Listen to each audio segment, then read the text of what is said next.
우리는 지난 5주 동안 믿음에 관련된 이야기를 함께 나누어 보았습니다. 많은 은혜가 되셨는지요? 이제부터 다시 요한계시록으로 들어가도록 하겠습니다. 요한계시록은 이제 19장부터 시작하도록 하겠습니다. 핸델 하면 음악의 거장이자 그리고 음악의 어머니로 잘 알려져 있습니다. 그리고 핸델이 남긴 작품 가운데 유명한 곡이 있는데 메시아라는 곡이 있습니다. 핸델의 메시아는 성경을 중심으로 하여 예수 그리스도의 생애를 다루고 있는 성가곡입니다. 총 3부로 나눠져 있는데요. 제1부는 예수님의 강림과 예언으로 내용으로 되어 있고, 제2부는 예수님의 순환과 죽음, 그리고 제3부는 예수님의 부활과 영원한 생명으로 이루어져 있습니다. 특히 우리가 잘 알고 있는 곡으로 할렐루야가 있는데 그것은 제2부 마지막에 있는 합창곡입니다.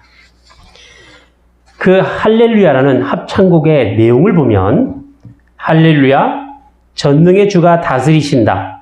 할렐루야 이 세상 나라들 영원히 주 그리스도가 다스리는 나라가 되고 또 주가 길이 다스리시리라 라고 되어 있습니다. 이것은 요한계시록 11장 15절과 그리고 19장 6절과 16절에 나와 있는 내용을 근거로 만들어진 것이라 이렇게 볼 수가 있습니다. 오늘 우리가 함께 볼 하나님의 말씀은 할렐루야로 이루어진 찬송의 노래입니다. 할렐루야는 하나님을 찬양하라 라는 뜻입니다. 구약성경 특히 시편에는 첫머리나 끝에 그 할렐루야가 자주 등장합니다. 그리고 신약성경에는 유일하게 오늘 본문에서만 등장하는 것이 바로 할렐루야입니다.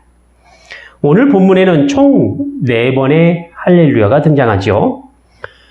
첫 번째 할렐루야는 하늘에서 허다한 무리가 부르는 찬송으로 의로우신 하나님의 심판과 그 구원과 능력과 영광이 하나님께 있음을 찬양하고 있습니다. 그리고 두 번째 할렐루야는 바벨론이 이제 영원히 멸망하였음을 찬양하고 있습니다. 세 번째 할렐루야는 24장로와 네 생물이 하나님의 종들이 누구를 막론하고 하나님을 찬양하라 하시면서 마지막 네 번째 할렐루야를 통해서 하나님의 심판으로 인하여 하나님께서 세상을 다스리고 계심을 찬양하고 있습니다. 그리고 또한 이런 찬양을 통하여 모든 성도가 하나님을 찬양하며 이제 곧 있을 혼인 연식이 다가오게 될 것임을 알려주고 있습니다. 사실 요한계시록 19장 전체의 내용을 보면 하나님께서 이 세상을 심판하시기 위하여 예수 그리스도께서 심판주로 재림하게 되는 내용으로 이루어져 있습니다. 그래서 요한계시록 19장은 크게 세 부분으로 나눌 수가 있는데 사탄인 바벨론의 멸망에 대한 그 찬양과 또 세상을 심판하실 예수 그리스도의 재림 그리고 적 그리스도와 사단의 군대를 심판하시는 모습으로 크게 이루어져 있습니다. 그런데 사단의 멸망과 하나님의 심판이 예수 그리스도의 재림으로 이루어진다라는 사실을 오늘 본문에 할렐루야의 찬양으로 이야기를 전개하고 있다라는 것입니다. 그것도 하나님께 드리는 찬양의 내용과 예수 그리스도의 그 재림하심이 마치 혼인 예식을 준비하며 신랑을 맞이하는 모습으로 나타내고 있다라는 것입니다. 그런 점에서 오늘 말씀을 통하여 우리는 할렐루야에 담긴 찬양의 내용과 더불어 그리스도의 재림에 대한 혼인잔치의 내용을 함께 알아보는 것도 참 중요하다 생각을 합니다. 이제 오늘 본문을 통해서 할렐루야 찬송에 담긴 내용을 함께 먼저 알아보도록 하겠습니다. 자, 우선 첫 번째로 하나님의 의로우신 심판과 모든 구원과 영광이 하나님께 있음을 찬양했습니다. 하나님께서 내리실 심판의 당위성과 의로우심에 대한 찬양이 되는 것이지요. 1절 중반부터 2절까지를 보면 하늘에서 들려온 큰 음성이 있다고 했습니다. 그것을 무엇이라고 말씀하고 있는가? 읽어보겠습니다. 할렐루야, 구원과 영광과 능력이 우리 하나님께 있도다. 그의 심판은 참되고 의로우신지라. 음행으로 땅을 더럽게 한 큰 음녀를 심판하사 자기 종들의 피를 그의 손에 갚으셨도다 했습니다. 하나님께서 세상을 심판하시는 것이 큰 주제가 된다라고 하는 것은 언뜻 우리가 쉽게 적용하기가 쉽지는 않습니다. 왜냐하면 이 세상을 멸망하는 매우 절망적인 상황을 하나님께 찬양하는 그 내용으로 들어가 있기 때문에 그렇지요. 하지만 이러한 세상의 멸망은 단지 세상의 멸망으로만 끝나지 않는다는 것입니다. 멸망 뒤에 있을 하나님의 다스림과 또 하나님의 나라가 나타나게 될 것이라는 그 소망이 우리의 찬양의 내용이 될 수 있기 때문에 그렇죠. 성경에서 찬송의 내용으로 널리 알려지고 또 사용되어지고 있는 것이 있다고 한다면 그것은 바로 시편입니다. 개혁교회에서는 시편 찬송을 교회에서 널리 애용하고 부르고 있습니다. 시중 기독교 백화점에 가보면 시편 찬송가가 나와 있는데 우리 교회도 좀 기회가 주어진다면 시편 찬송을 좀 불러볼 필요가 있을 것입니다. 찬송의 내용으로 부르는 그 시편에 보면 악인에게 향한 하나님의 심판에 대한 찬양이 참으로 많이 나옵니다. 심지어 그들을 저주하는 내용까지 나오는 걸 보면 하나님의 악인을 향한 그 심판이 얼마나 자주 시편을 통해서 찬양으로 나오는가를 우리가 알 수가 있다는 것이죠. 그런 점에서 볼 때 오늘 하나님의 심판에 대한 그 찬양은 마땅히 믿음의 사람들이 부를 수 있는 찬송의 내용이 될 수 있다라는 것입니다. 이것은 악인에게 향한 하나님의 그 공의로우심을 보여주는 것이고 악을 멸하시고 선하신 하나님의 통치를 소망하며 살아가는 우리들에게 향한 하나님의 의로우신 행위가 되기 때문인 것이죠. 이 세상을 향한 그 하나님의 심판을 단순히 세상이 파괴되고 또 무너져버리는 그런 무시무시한 현상적인 모습으로만 생각하는 것은 하나님의 심판에 대한 오해로 인한 것들입니다. 물론 종말이 가까울수록 세상은 더 험해집니다. 더 어려워지고 더 파괴된 모습으로 분명 나타나게 될 것입니다. 하지만 이것은 악을 치시고 멸망시키려는 하나님의 선한 계획에서 나타나는 현상입니다. 그래서 결국 세상을 향한 하나님의 심판을 통하여 구원을 이뤄가시기 위함인 것이죠. 이스라엘을 애굽에서 척박한 광야로 내모신 것은 그들을 애굽에서 구원해 내시기 위함인 것이죠. 애굽에 내린 하나님의 그 심판과 그로 인하여 나온 이스라엘이 비록 광야라는 그 어려운 과정을 거치는 것이었지만 그런 힘든 과정에서 결국 가나안이라는 약속의 땅을 가기 위함이었던 것이죠. 하나님의 구원은 이토록 세상을 심판하시는 하나님의 심판으로 이루어진다라는 사실입니다. 두 번째 할렐루야에는 사단인 바벨론의 영원한 멸망에 대한 찬송이 나옵니다. 3절 말씀을 보도록 하겠죠.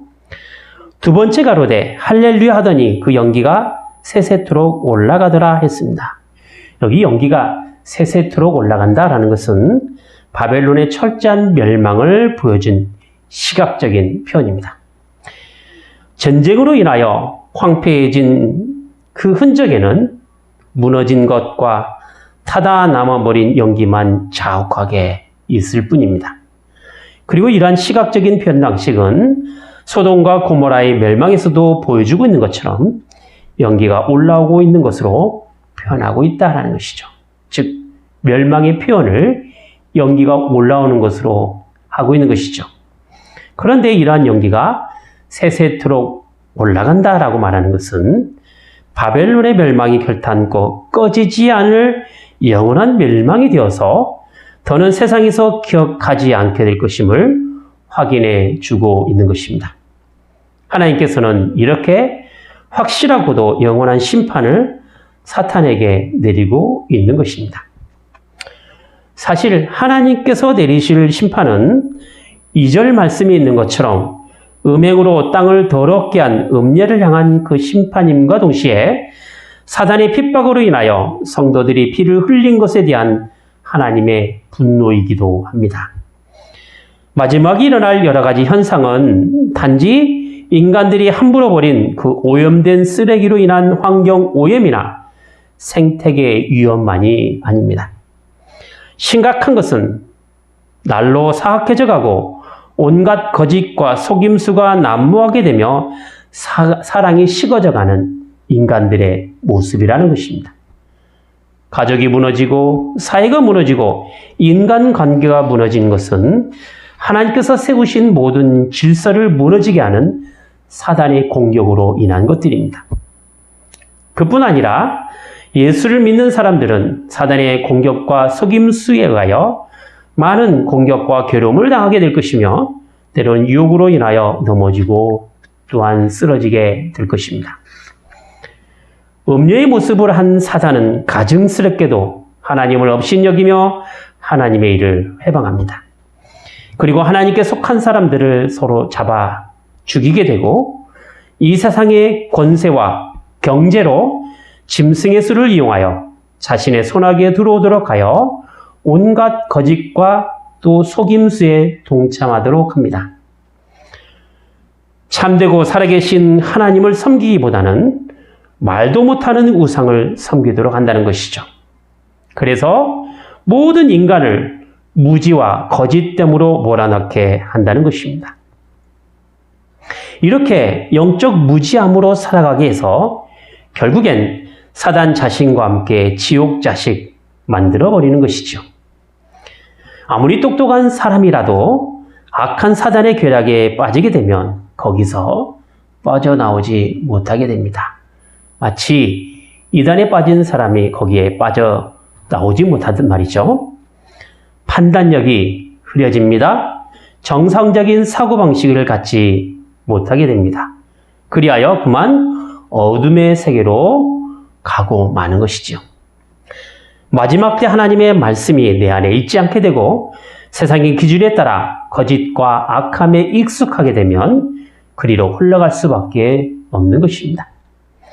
그러므로 우리는 이 마지막 시대에 무엇이 진리인지 또 무엇이 잘못된 것인지를 분별할 수 있는 능력이 있어야 합니다. 예수님께서는 마지막 시대에 거짓 선지자가 등장하고 거짓 그리스도가 나타나 믿음의 사람들을 유혹한다라고 말씀하고 계십니다. 그래서 예수님께서는 그리스도가 여기 있다 저기 있다 하여도 믿지 말라고 경고하고 있는 것입니다. 사단의 유혹은 가짜를 진짜처럼 만드는 것에 있습니다. 사람들이 속지 않기 때문에 대놓고 가짜라고 말하지 않아요. 마치 진짜로 보이도록 한다는 것입니다. 그렇게 거짓을 참으로 속이는 것이죠. 오래전 노래를 불렀던 신신혜라는 사람이 있습니다. 그 사람은 세상은 요지경이라는 노래를 불렀죠. 세상은 요지경, 요지경 속이다. 여기도 작아, 저기도 작아, 짜가가 판친다. 그런 노래 여러분 아시죠?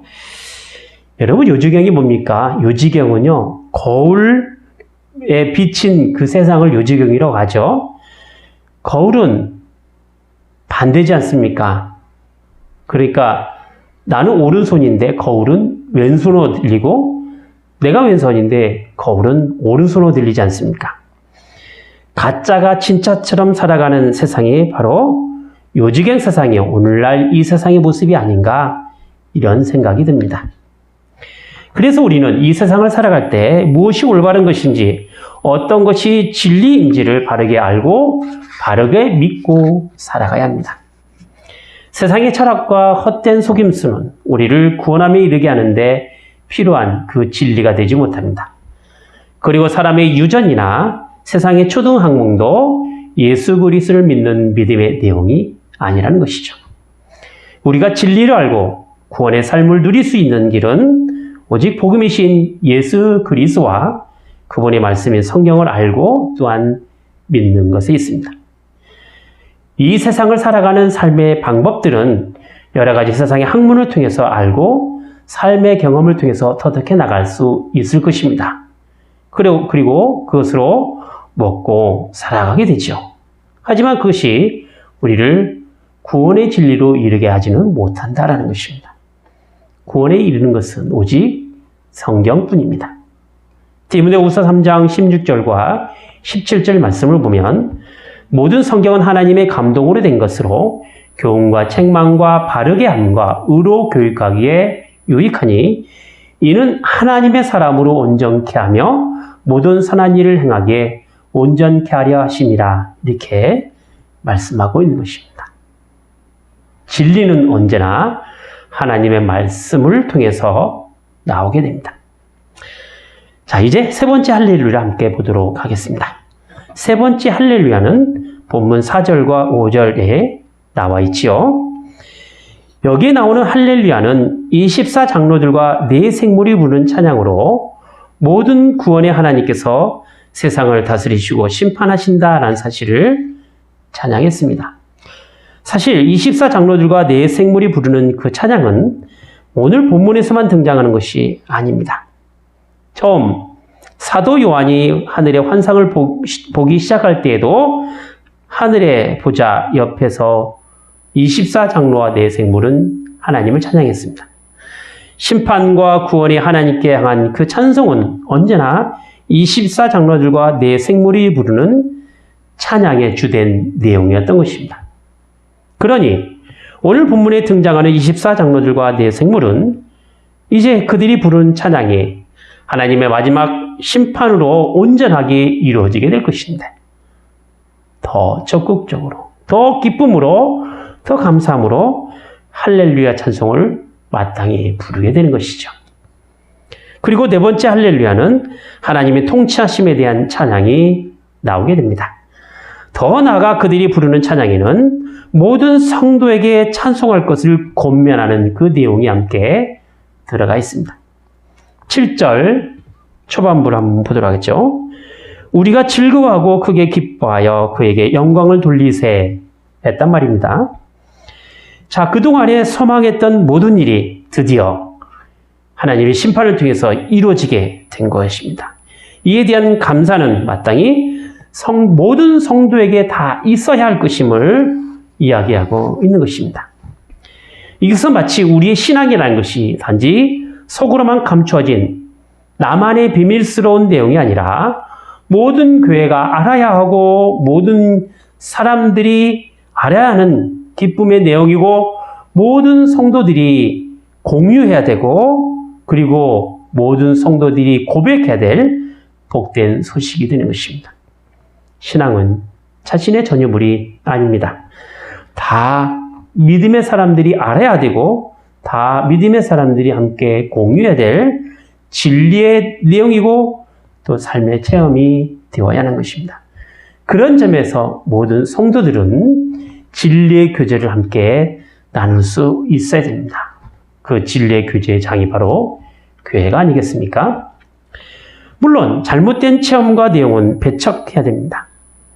그리고 그런 잘못된 내용과 체험은 교회와 함께 진리로 삼을 수가 없습니다. 그래서 우리의 신앙에는 언제나 하나님 말씀이라는 기준이 있는 것입니다. 하나님의 말씀이 기준이 되어서 우리가 믿고 있는 내용과 체험이 객관적인 검증을 받아야 하는 것이죠. 그러한 점에서 성경이 신앙의 객관적인 기준이 된다는 점에서 우리 신앙은 오직 성경이 되는 것입니다. 제 아무리 높은 수준의 학문과 또 대단한 열정이 있다 할지라도 그것이 성경에 맞지 않게 되면 그것은 참된 구원의 진리로 볼 수가 없는 것입니다. 사도 바울은 자신이 가지고 있는 지식에 대하여 학적 수준의 높음을 이야기했습니다. 스스로 자신의 가문에 대한 자랑을 이야기했었죠. 그렇지만 결국 예수 그리스도를 아는 지식으로 인하여 모든 세상 학문을 배설물로 여긴다라고 했던 것입니다. 물론 사도 바울이 이 말이 세상의 모든 학문이 다 쓸데없다라는 식의 이야기를 하고자 하는 것은 절대 아닙니다.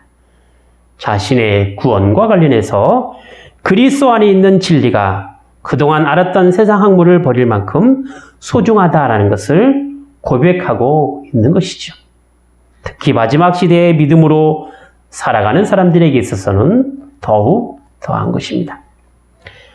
자, 그런데 이렇게 성도들에게 찬양을 권면하는 그 이유가 있습니다. 그것은 바로 7절 후반부에 나와 있습니다. 어린 양의 혼인 기약이 이르렀고 그 아내가 예비되었으니 라고 되어 있습니다. 우리가 마땅히 하나님을 찬양해야 될 이유가 무엇이냐면 어린 양의 혼인 기약이 다가오고 있기 때문에 그렇습니다. 여기에 나오는 어린 양은 예수 그리스도를 이야기하고 있으며 아내는 믿음의 성도인 우리를 이야기하고 있는 것입니다. 즉 예수님께서는 혼인 예식에 있어서 오실 신랑으로 표현하고 있으며 교회에 속한 우리는 혼인 예식에 있어서 맞이할 신부로 표현하고 있는 것입니다. 신약 성경에서는 예수 그리스도와 교회의 관계를 설명할 때 교회를 신부로, 예수님을 신랑으로 표현하고 있습니다. 이것은 혼인 관계를 통하여 서로가 진정한 사랑을 이루고 있다는 사실을 나타내고자 함에 있는 것입니다. 그래서 예수님과 교인 우리의 진정한 사랑을 신랑과 신부로 표현하고 있는 것입니다. 성경에서 표현하고 있는 혼인 예식은 하나님과 하나님의 백성이 서로 사랑으로 약속한 관계가 됨을 표현하는 가장 적절한 표현 방식이기도 합니다. 그래서 구약 성경에서 하나님은 이스라엘과 결혼한 남편으로 자신을 나타내 보여주고 있으며 신약 성경에서는 그리스도와 교회의 관계를 설명할 때 신랑과 신부라는 이미지를 사용하고 있는 것입니다. 그리고 이렇게 하나님과 이스라엘 그리고 예수 그리스도와 교회의 사랑의 관계가 이제 하나님의 심판 이후에 있을 예수 그리스도의 재림으로 인하여 온전하게 이루어지게 될 것임을 분명하게 밝히고 있는 것입니다. 즉 예수님의 다시 오심은 이 세상을 심판하시는 심판주로서의 오심이 분명하게 되지만 결국 그 심판을 통하여 교회와 맺은 혼인의 약속이 이제 신랑이신 예수 그리스도가 오심으로써 확실하게 된다라는 것이죠. 하나님을 찬양하라는 그 할렐루야는 우리의 구원자가 되시는 그리스도에게 향하여 있으며 주님께서 온전히 이 세상을 다스리신 분이심을 고백하는 찬양입니다. 비록 세상은 아직 사단의 권세로 인하여 온갖 악이 파헤치고 또 사단의 거짓과 속임수로 인하여 많은 믿음의 사람들이 넘어지는 때이긴 하지만 결국 하나님의 나라를 이루실 예수 그리스도의 그 다스림을 소망하며 그렇게 살아가는 우리들에게는 언제나 하나님께 향한 할렐루야의 찬양이 우리에게 있을 따름입니다. 왜냐하면 예수님께서 오실 마지막 때는 하나님의 심판으로 인하여 사단의 세력이 영원히 물러가고 어린 양이신 예수 그리스도와 함께 복된 하나님 나라에서 혼인잔치의 기쁨을 맛보며 주님과 함께 영원히 살아가기 때문인 것이죠. 이것이 지금 이 어려운 시절에 믿음으로 살아가야 될 이유가 되고 하나님 나라의 소망을 굳게 잡아야 될 분명한 이유가 됩니다. 예수 그리스도의 재림에 인한 그 어린 양이신 예수 그리스도와 또 교인 성도들의 혼인잔치는 다음 주에 이어서 계속하도록 하겠습니다. 기도하겠습니다.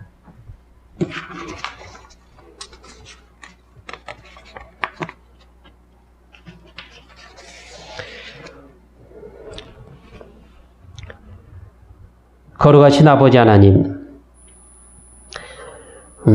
멸망받아 마땅한 죄인들을 향한 그 하나님의 사랑하심은 인간들을 구원하시고자 맺으신 그 약속의 신실함을 예수 그리스도를 통해서 완성하시고 결국 마지막 날에 이 땅에 다시 오셔서 이 세상을 심판하실 뿐만 아니라 저희를 하나님 나라의 복된 잔치 자리에 참여할 수 있도록 하게 하시오니 감사를 드리옵나이다. 어려움과 역경 가운데 이기며 살아가는 그 삶의 비결은 복된 삶의 소망을 갖는 것에 있사오니 비록 지금은 험한 세상이요 악이 판을 치는 세상이지만 하나님께서 결국에 이루실 그 하나님 나라를 소망하며 그 기쁨 가운데 살아갈 수 있는 저희가 되게 하여 주시옵소서. 저희가 부를 찬양은 이 세상을 다스리시는 하나님께 향한 할렐루야가 되오니 오직 구원을 주시는 하나님께만 저희가 부를 찬양의 대상이고 또 그 내용이 되게 하여 주시옵소서. 그래서 하나님께서 주시는 그 은혜로 살아가며 주님 안에서 저희의 삶의 목표와 삶의 방향과 삶의 내용이 분명하게 나타나게 하여 주시옵소서. 주 예수 그리스도 이름으로 기도하옵나이다. 아멘.